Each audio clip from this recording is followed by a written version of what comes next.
Great. So we have a couple things on the agenda today. The format of this meeting is that we just follow the agenda in the HackMD document that I think should be linked in here. People in the community add things to the agenda over the weeks between. Well, actually, we all just add stuff to the agenda about 5 minutes before this meeting starts, I'll be honest. But we had several things that we decided to discuss this week during our last meeting, so we'll make sure we cover those. Quite a bit of activity over the last week, so we'll make sure to discover that. But let's kick it off by giving anybody who's new a chance to introduce themselves if they'd like to. And if anybody has any announcements, we can go ahead and do that now as well.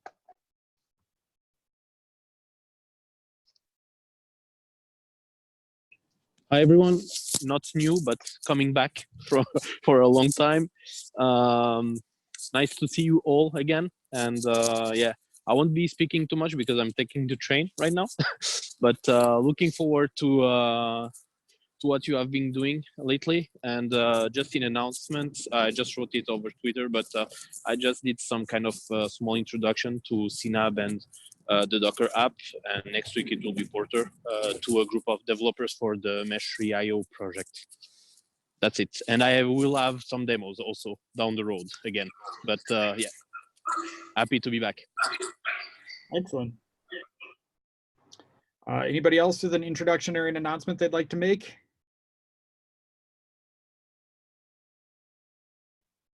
We do have a demo today. Where's, oh, there, the demo is the next thing on the agenda. So Carolyn is going to demo Porter and talk through some of the new stuff, new features that she's been working on there with her team. So go ahead and take it away. Sure. Let's see if I can get this out of the way. So if you've been watching CNAB Go, I have been begging for reviews for the past couple weeks, trying to get a bunch of stuff through. And so I wanted to show you what this all was for, what the goal was. And the overarching goal I had was, so I have this bundle here. It has some credentials. I have a bunch of my yellow means for database password, but just imagine I have something that I'd like to bring into my bundle and be able to use when I'm installing. Just for the sake of simplicity in my bundle here, I'm just echoing it out so we can kind of see that it made it into my bundle and did something. But normally when we think about how we've seen demos in the past and how maybe we've written these bundles before, when I'm getting these credentials in order to work with them, the flow that we've kind of done so far is that when I need to feed these database, this database password into the bundle, I'd make a credential set, and my credential set would look a little bit like this. One, it would be in my home directory, right? So it's like CD into Porter. Same thing, it would be in like Duffel's home directory too. And I would go into credentials, okay? And then there'd be a whole bunch of different files. Ignore the fact that I have YAML and JSON, get to that later. But if I look at any one of these, like let's look at the AWS one, for example. Okay, I had a couple different credentials I needed for one of my AWS bundles. And where it was retrieving them was from environment variables right here on my local machine, like off of my laptop or off my desktop or something like that.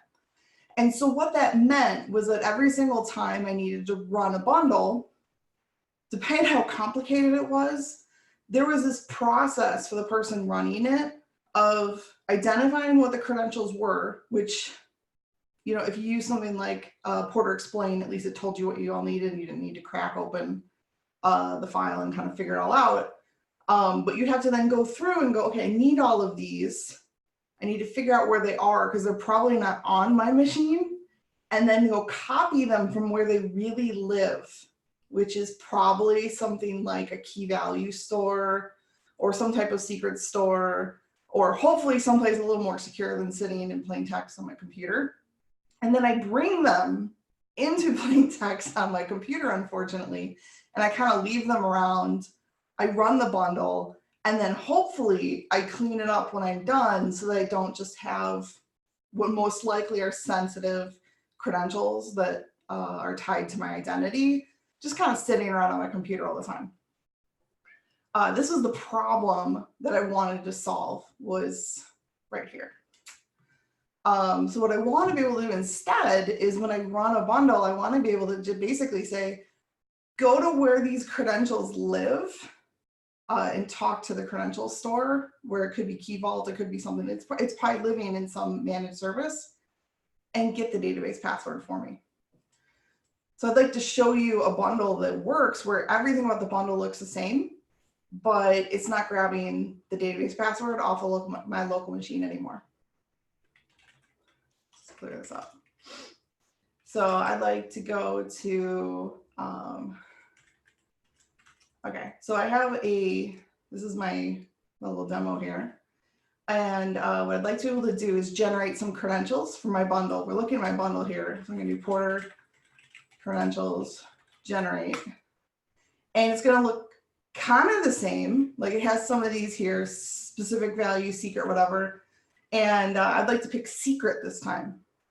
This is a brand new one. And what I'd like to do now is go to, I'm gonna go to the Azure portal real quick.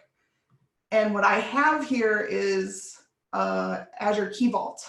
That's what we're looking at here. Really top secret one that has one thing inside of it. It has one secret called password. Okay, and this is basically my database password. I haven't logged in a while. Doesn't matter. So what I'd like to be able to do, oh nice, my internet connection is unstable. This is gonna be really fun. We're gonna go faster. So I'm gonna say, I wanna be able to read the database password out of a key from Key Vault called password. So it saves my credential store, which is really cool. Okay, so let's go look at it, right? So I'm gonna look at porter credentials, right? But we're not gonna see something called demo here. So where did it go? Well, so the other cool thing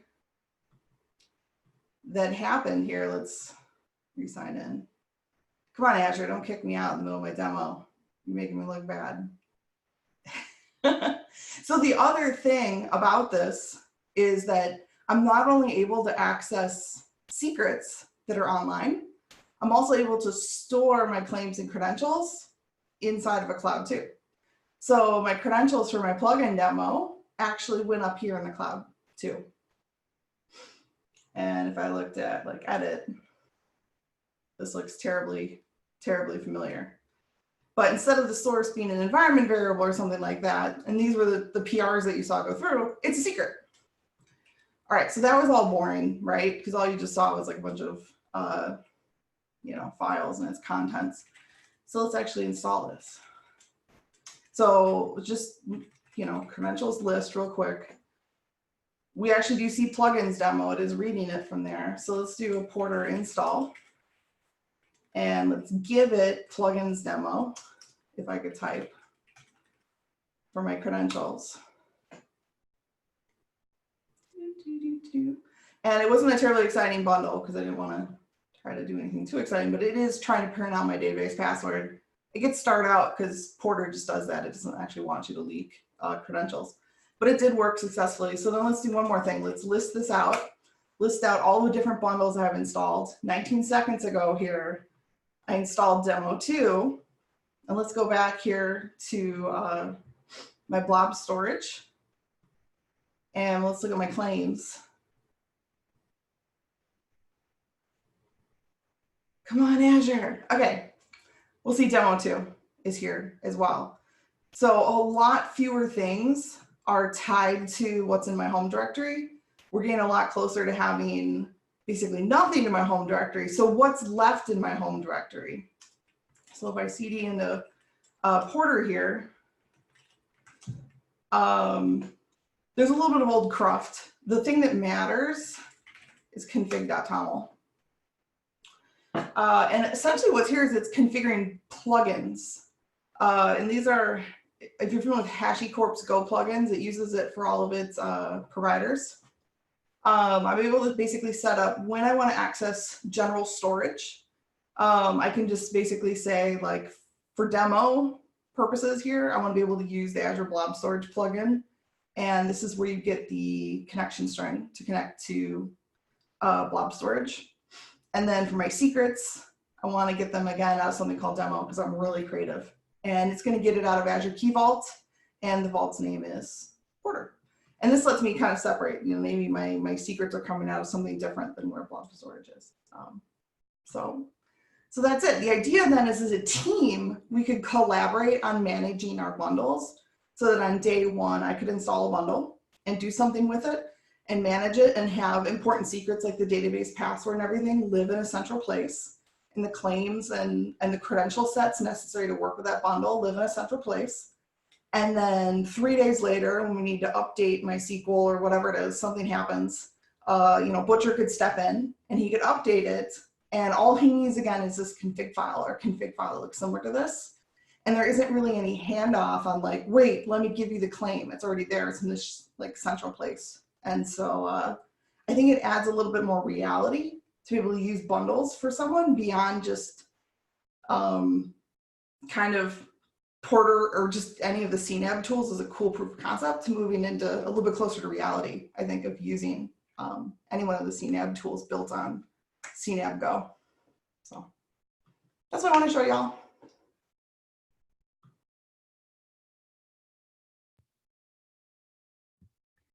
We have a minute if anybody wants to ask a quick question or two, and then I'll move us along.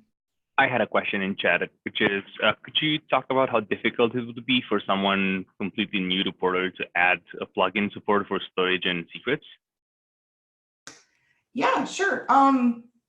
If you write it in Go, it's pretty simple. The amount of code ends up being pretty small. Like basically, I took like an Azure Quick Start, copied and pasted it, and then just tweaked it to understand how to read that Porter configuration you saw, and then where do I get that environment variable. So I just basically added a class to the Quick Start to say, where do I get some of this customized information to read some of these things. Everything else kind of was defined, like the interfaces are coming from CNAB Go, a whole bunch of code, like what's the CRUD store interface, how do I read all this stuff? A lot of these things are already defined for us. So by the time you get to the plugin, it's really just a matter of like, I have an interface I need to implement, like CRUD store.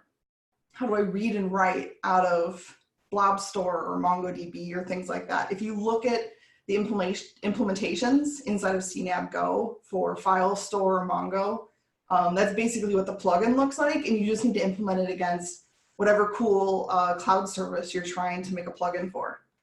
And then there's a little bit of like plumbing and things like that, but all the plumbing can come from whatever tool. Like Porter is able to basically put all that plumbing in a library and give it to you, essentially. And if we wanted to like make plugins more generic so that we could have a common plugin that works with Duffel and Porter or whatever, like plugins I think could be made generic enough to work with anybody who uses CNAB Go would be like my goal. That'd be really cool. I think we could move the plumbing into like CNAB plugins or something, actually. And for other languages?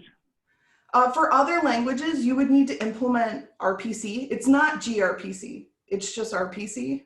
And at that point, I think if you look at HashiCorp's Go plugin, they have examples of what you would need to do for other languages, but I haven't dug into it too much, to be honest, to know like what's the extra overhead involved for that.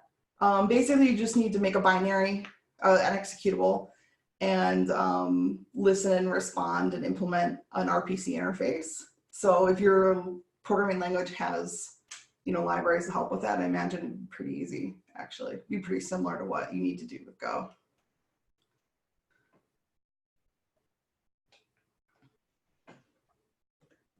So do plugins run continuously? No, they don't.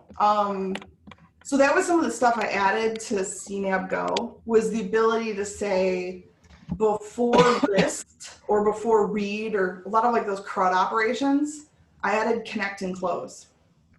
And that's what connect and close is doing, is it's opening up your plugin, it's connecting to the plugin and starting it so that it's listening and doing that little RPC connection. And then it's executing the list or read or whatever the operation is. And then it's closing and killing the plugin. Because for a lot of the CLIs, like you're really just doing one operation and then you're done as far as like that one command invocation is concerned. We do have an optional path where you can manually manage the connection, but by default, everything is like connect, execute, close, and that's all managed by the new CNAB Go plumbing. So there are concurrency issues if you run 2 instances of Porter or any at the same time and plug in, does that start 2 instances of the plugin or 1? And do plugins have to be fairly careful about read-write locks and things? You'd have to be a lot more careful on the farther back end. So like if you're both reading and writing to the same claim store, like to the same container. So that's what I was talking about, I think the other day when I was saying that in order for a storage, like say you're picking S3 or Azure Blob Store or something like that, you need something that understands the ability to like acquire leases or locks or things like that so that you can do this concurrently. As far as the plugins are concerned, I don't believe that there's a problem with starting up multiple instances of these plugins and having them listen. That's just relying on, like I said, HashiCorp's Go plugin implementation is smart enough to like listen on different ports and things like that. Right, but file access on a local system or something like that would still make it. I don't believe that's a problem, no. Because I've been running this locally in 50 tabs and playing around with it. I haven't hit anything, but yeah. But it's more of a problem. Like I think Rolf brought this up too. It's just, you know, we need to be smarter about the fact that we're going to be concurrently accessing claims at the same time. Yeah, there's my concern. Oh, go ahead. Go ahead. I was going to take it on a different tangent. Okay, then I'll, throw this in there and then you can tangent away. I think it's really good to make strong, clear decisions, even if it's not full concurrency support, in some sort of complex way. I think it's really fine to say these should never be concurrent, and you should put in some sort of blocker or detector that says, no, you can't do that. Even if that's your first implementation and we end up rolling forward to a richer implementation. But whatever the guarantees are, it's best to just, I think make a good stab at what you want the behavior to be, even if it's not the full behavior yet that we would like to get to, for what it's worth. What do they say? Put that in your pipe and smoke it. Yeah, I mean, it's not like the finished place, but I mean, Not at all, but I'm pretty keen on getting to the point where we are using leases and locks and things like that. That would be wonderful. That would be wonderful. Yeah. It's by the way, I love it. Of course, as you can imagine, I definitely seal honking. I didn't have the seal clapping, but I didn't have the video on.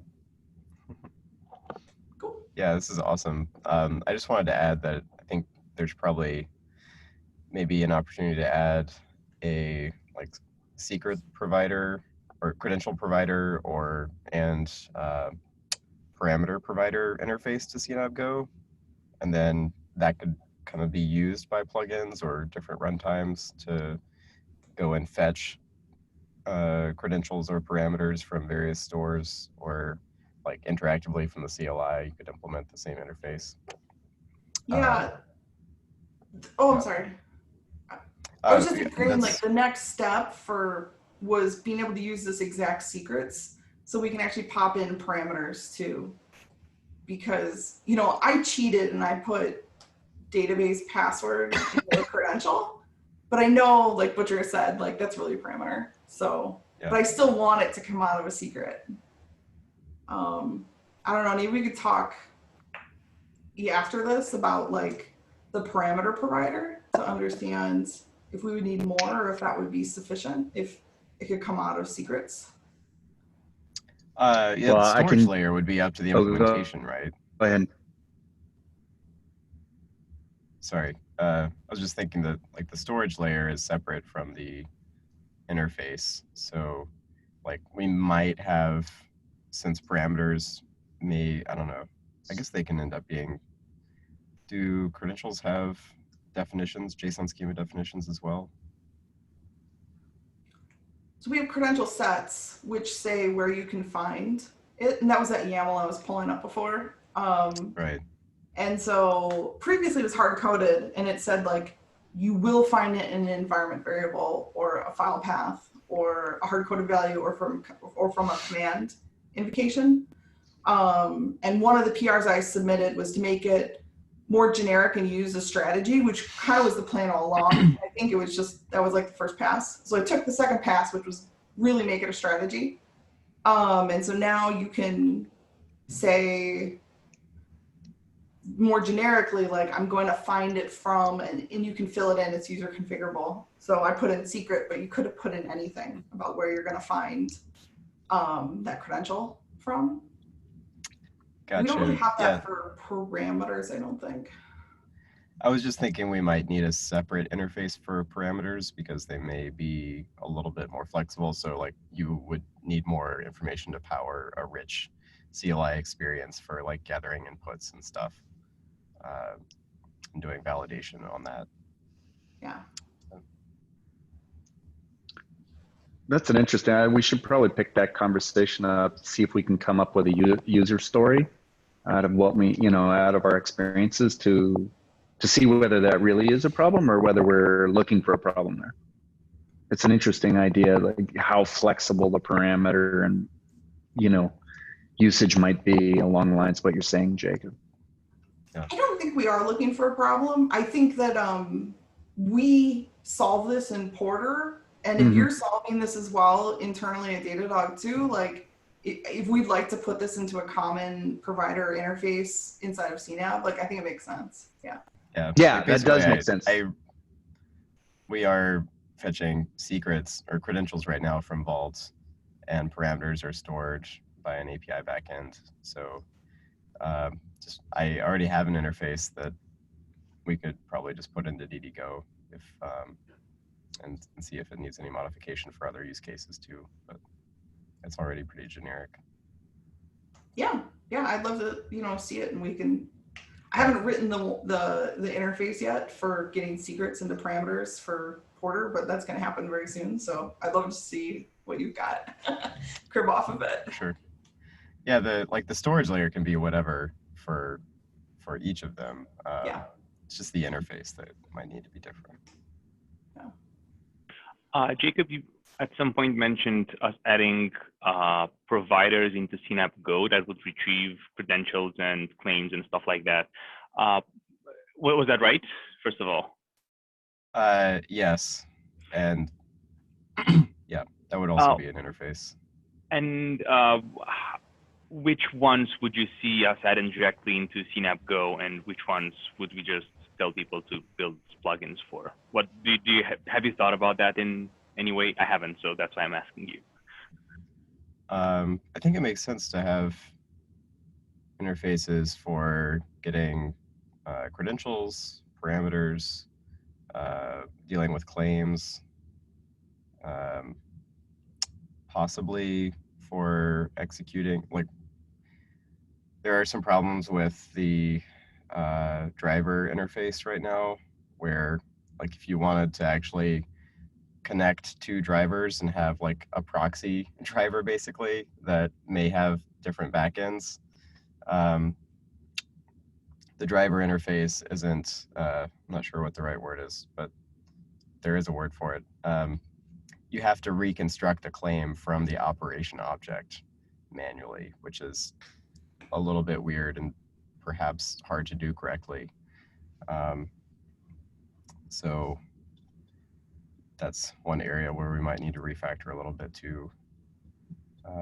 Because what I'm doing right now is I have an API that you call, and I've implemented the driver interface for talking to the API. But then the API actually is backed by the Kubernetes driver. So I have to reconstruct claims on the API side before talking to the Kubernetes driver,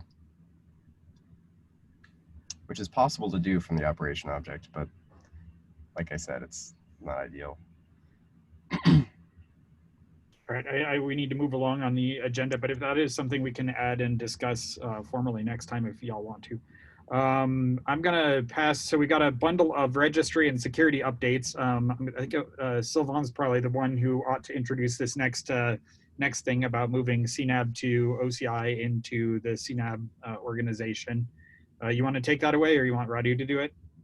Oh, no, yeah. So yeah, yesterday we transferred the ownership of CNAB to OCI from Docker to CNAB.io. So for the context, Chris reached the GDF last month, I guess, and asked what we needed to do before transfer. They weren't really reactive. So they just asked if there was some sign off on commits. So I checked and there was only 7 commits among 100 commits that were on sign off. So that's fine. And after that, I added a DCO bot. The repository, and that's it. So yesterday, Chris just decided to move on and transfer. So that's it. Yep, that's great news too. I know that y'all have wanted to do that for quite a while, and sometimes it's just these little nitpicky legal details that take a long time. So that's great news. And you know, that now matches the license and ownership model of everything else and is officially part of JDF, or part of the CNAB Foundation, which is a subpart of JDF, which is a subpart of the Linux Foundation, which is a subpart of the Illuminati. So that's great news. Second bit of great news, I'll pass over to, I don't think Trishank is on, so I think Radu will take the next one. I'm just happy the Illuminati bit is on record. I'm just, the second part of that is that we have merged most of the security spec drafts into master. So if you're interested in the security specification, please do have a read on to whatever is in master right now. There are still 2 more sections that we have to merge, I think, which is the general introduction and known implementations. But really huge thanks to Trishank for bearing with us while we reviewed the drafts for that. So thanks a lot, even if he's not here. And then in the next couple of weeks, we'll try to have the general introduction for the registry spec and known implementations merged as well. The second bit here is we plan on doing the same thing for Signy, which is the Go security implementation. You want to move it to CNABBERS, and I'll just ask Sylvain for the great process that they were given for that repo, and I'll do the same. Right now, it's in an outside organization. It's the commits are signed off, so if anyone is interested in that discussion, feel free to just ping me about it. That's all I had. Oh, the mystery conference room dropped. Okay, you want to go ahead and kick off the Signy one too? Yes, that's the plan. I already have an open pull request to change the license from whatever org was previous to the CNAB authors. The commits are signed off. I think the only thing I have to do after I move is add a DCO, but I'm not sure how to do that right now, so I'll just ask in the channel. Other than that, I don't think there's anything else that needs to be done. I'll ask again, but if anyone has insight into the process, I'll try to actually move it this week.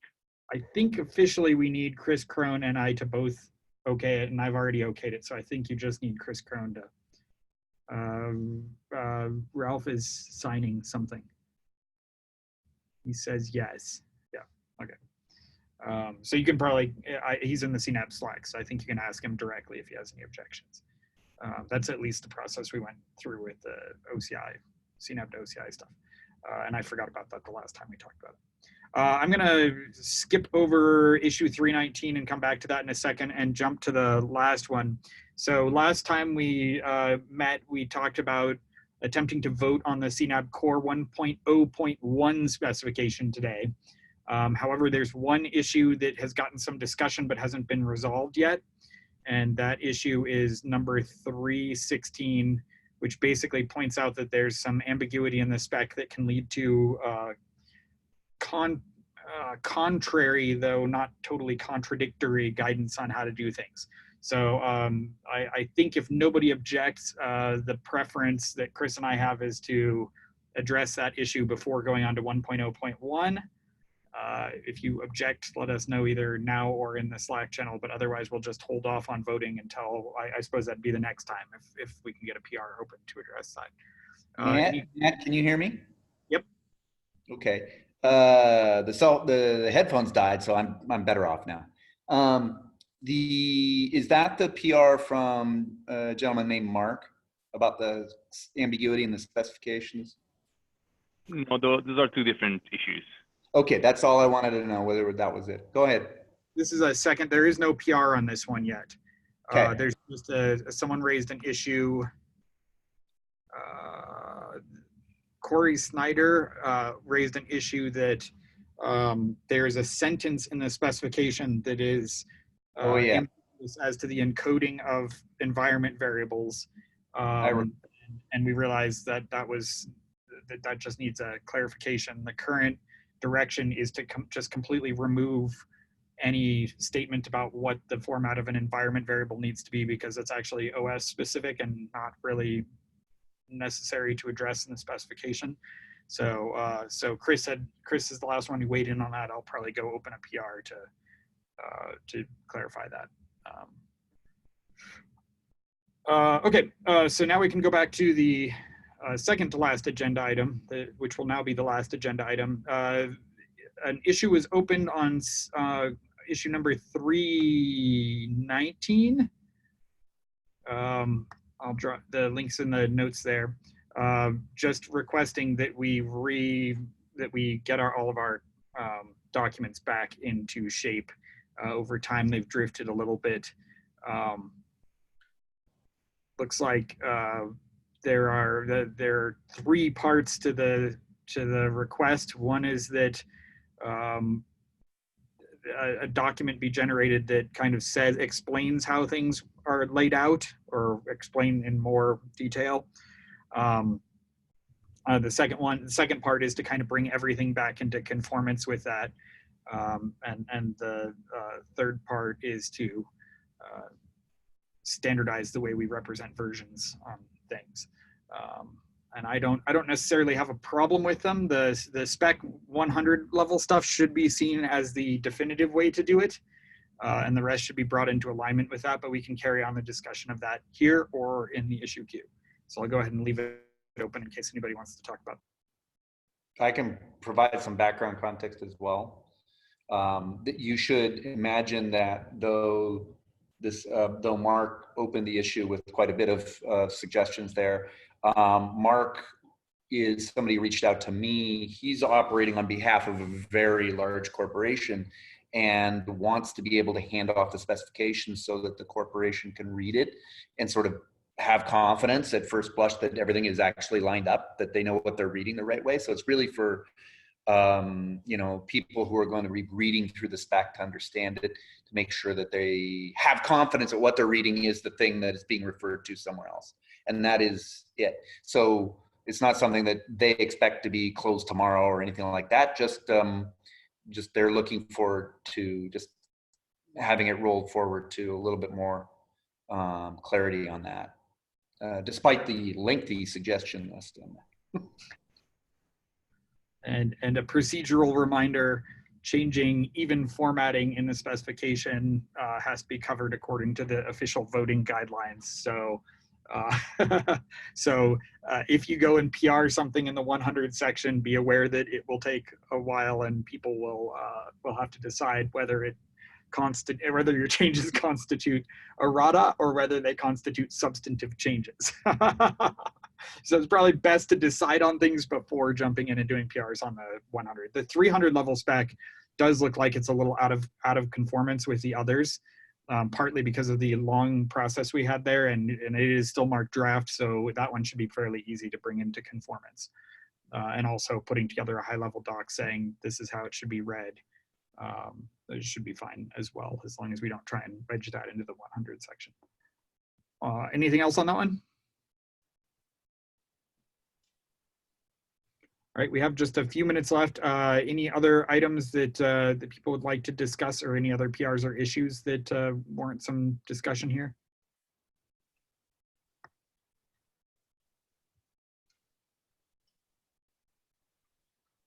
All right, so tabled for next week is potentially some more discussion on interfaces in the CNAB, libcnab and Go and Rust, and then hopefully a vote, or at least a call to vote on the 1.0.1 version of the CNAB Core spec. As always, feel free to add other stuff as it comes up during the course of the next couple of weeks. And as a reminder, next week during this time slot is the CNAB Security Working Group. Is that correct, Radu? Security and registry, if anyone has.